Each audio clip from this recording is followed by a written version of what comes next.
সকল শিক্ষার্থীকে স্বাগত জানিয়ে শুরু করছি ম্যাথ ক্লাস। আজকে আমি ম্যাথ ক্লাসে অষ্টম শ্রেণী গণিতের চ্যাপ্টার 5 পেজ নম্বর হচ্ছে 123, কোশ্চেন নম্বর 9। এই কোশ্চেনটি সহজে সমাধান দেব। তাহলে দেখো, এখানে যে কোনো ত্রিভুজের দুই বাহুর মধ্যবিন্দু সংযোগ রেখা তৃতীয় বাহুর সমান্তরাল ও অর্ধেক।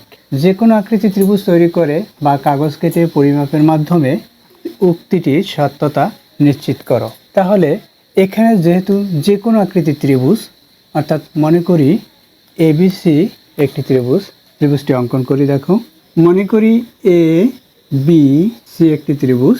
এরপর দেখো দুই বাহুর মধ্যবিন্দু, অর্থাৎ মনে করি এ বি এবং এসি বাহুর মধ্যবিন্দু যথাক্রমে এখানে ডি ই, অর্থাৎ এখানে ডি মনে করেছি, এখানে ই মনে করলাম। তাহলে দেখো, এখন এটা থেকে আমরা লিখতে পারি, মনে করি ত্রিভুজ এ বি সি এর এ বি ও এসি বাহুর মধ্যবিন্দু ডি ও ই। এরপর দেখো মধ্যবিন্দুর সংযোগ রেখা তৃতীয় বাহুর সমান্তরাল। প্রমাণ করতে হবে ডিই সমান্তরাল বিসি এবং ডিই ইকুয়াল হাফ বিসি। এখানে দেখো সমান্তরাল ও অর্ধেক, তৃতীয় বাহুর সমান্তরাল ও অর্ধেক, এটা প্রমাণ করব। অঙ্কন দেখো, অঙ্কন করি, ডি ই যোগ করি, লিখি ডি ই যোগ করে এফ পর্যন্ত বর্ধিত করি, এফ পর্যন্ত বর্ধিত করি যেন ই এফ ইকুয়াল ডিই হয়। দেখো এই ইডি ইএফ ইকুয়াল, অর্থাৎ এটা ইকুয়াল এটা হয়, ইএফ ইকুয়াল ডি হয়। এভাবে এফ পর্যন্ত বর্ধিত করি, সি এবং এফ যোগ করি, সিএফ যোগ করি, সিএফ যোগ করি। প্রমাণ ধাপ 1। দেখো এখানে এ ডিই একটি ত্রিভুজ উৎপন্ন হয়েছে, আবার এখানে সিইএফ এখানেও একটি ত্রিভুজ উৎপন্ন হয়েছে। অর্থাৎ এই যে ত্রিভুজ দুটি যে উৎপন্ন হয়েছে, এই ত্রিভুজ দুইটির এই এ এবং সি এটা একটা সাধারণ বাহু, অর্থাৎ এই ই এসি এর মধ্যবিন্দু, অর্থাৎ এই ইকুয়াল সি। আবার এ ই ডি অর্থাৎ এই কোণ ইকুয়াল সি ই এফ এই কোণ, যেহেতু বিপ্রতীক কোণ পরস্পর সমান। অতএব ত্রিভুজ এ ডি ই ত্রিভুজ সিই এফ সর্বসম। তাহলে এটা লিখি, ত্রিভুজ এ ডি ই ও ত্রিভুজ সি এফ সিই এফ এর মধ্যে এই ইকুয়াল সি এফ। এখানে লিখি যেহেতু ই এস সি এর মধ্যবিন্দু। আবার ডিই বাহু, এখানে আমরা এভাবে লিখতে পারি এই ইকুয়াল সি এফ বাহু, মানে ই হচ্ছে এসি এর মধ্যবিন্দু, এভাবে লিখতে পারি। বা ডি বাহু ইকুয়াল ই এফ বাহু, যেহেতু ই ডি এফ এর মধ্যবিন্দু, এটা হচ্ছে অঙ্কন অনুসারে। অতএব এ ই ডি কোণ ইকুয়াল সি ই এফ, বিপ্রতীক কোণ বলে। অতএব ত্রিভুজ এডিই, অতএব ত্রিভুজ এ ডিই সর্বসম ত্রিভুজ সিই এফ। দেখো দ্বিতীয় ধাপ, এখানে এডি বাহু ইকুয়াল, এডি বাহু ইকুয়াল হচ্ছে এখানে সিএফ ইকুয়াল সিএফ বাহু, এবং এডি ই কোণ অর্থাৎ এই কোণ লিখি এ ডি ই কোণ ইকুয়াল সিএফ ই কোণ। এটা একান্তর কোণ বলে, অর্থাৎ এটা একান্তর কোণ বলে, কারণ একান্তর কোণগুলো পরস্পর সমান হয়, তাই এই কোণ ইকুয়াল এই কোণ হলো। তাহলে এখানে এডি সমান্তরাল সিএফ, অতএব এডি সমান্তরাল সিএফ। আবার এডি ইকুয়াল বিডি, ডি হচ্ছে এবি এর মধ্যবিন্দু লিখি।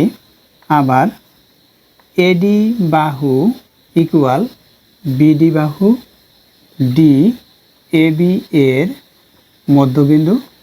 দেখো এডি ইকুয়াল বিডি ইকুয়াল সিএফ, অতএব বিডি সমান্তরাল সিএফ।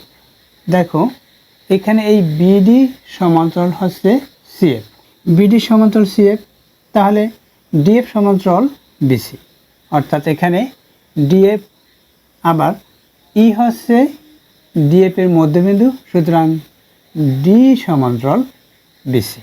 এবং দেখো এবং সি এফ ডি কোণ, সি এফ ডি কোণ ইকুয়াল ডিবি সি কোণ, বিপরীত কোণ বলে, বিপরীত কোণ।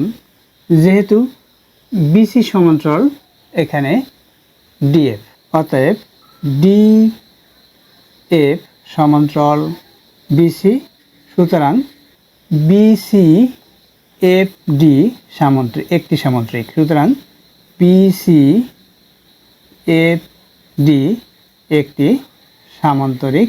দেখো বিসি এফ ডি যদি একটি সামান্তরিক হয়, অতএব ডি ই সমান্তরাল বিসি, এখানে ডি সমান্তরাল বিসি হলো, অর্থাৎ ধাপ 2 সমাপ্ত হলো।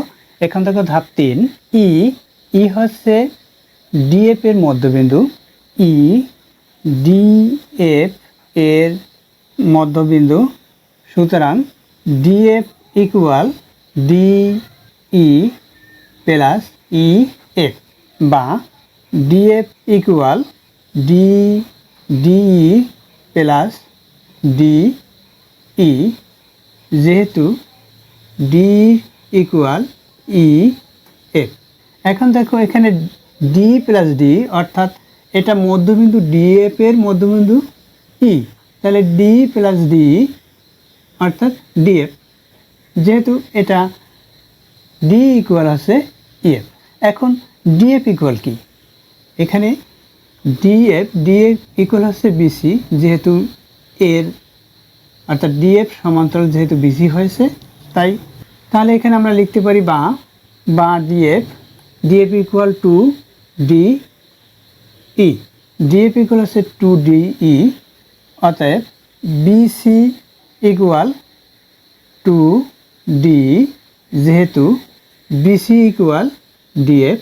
এখন উভয় পক্ষকে যদি আমরা 2 দ্বারা ভাগ করি, তাহলে কি হবে, ডি ইকুয়াল হাফ বিসি, অতএব ডি ইকুয়াল হাফ বিসি, এটাই প্রমাণিত। এখন ত্রিভুজ এবিসি এর বাহুর, বিসি বাহুর পরিমাপ করে দেখা গেল, মনে করি 4 সেন্টিমিটার। তাহলে লিখি ত্রিভুজ এ বি সি এর বিসি বাহু পরিমাপ করে দেখা গেল 4 সেন্টিমিটার, এবং অনুরূপভাবে ডিই বাহুর পরিমাপ করে দেখা গেল, অনুরূপভাবে ডিই বাহুর পরিমাপ করে দেখা গেল এর পরিমাণ 2 সেন্টিমিটার, পরিমাপ করে দেখা গেল 2 সেন্টিমিটার। সুতরাং এখানে লিখে দেই, সুতরাং ডিই ইকুয়াল হাফ বিসি, প্রমাণিত। উক্তিটি অর্থাৎ পরিমাপের মাধ্যমে উক্তিটি সত্যতা নিশ্চিত। সুতরাং পরিমাপের মাধ্যমে উক্তিটির সত্যতা নিশ্চিত, প্রমাণিত হলো প্রুফ পিআরও ভিডি। আশা করি বুঝতে পেরেছো কিভাবে এই কোশ্চেন নম্বর 9 এর অ্যান্সার দিতে হয়। এতক্ষণ ম্যাথ ক্লাসের সাথে থাকার জন্য সকলকে ধন্যবাদ জানিয়ে আজকের মতো বিদায় নিচ্ছি।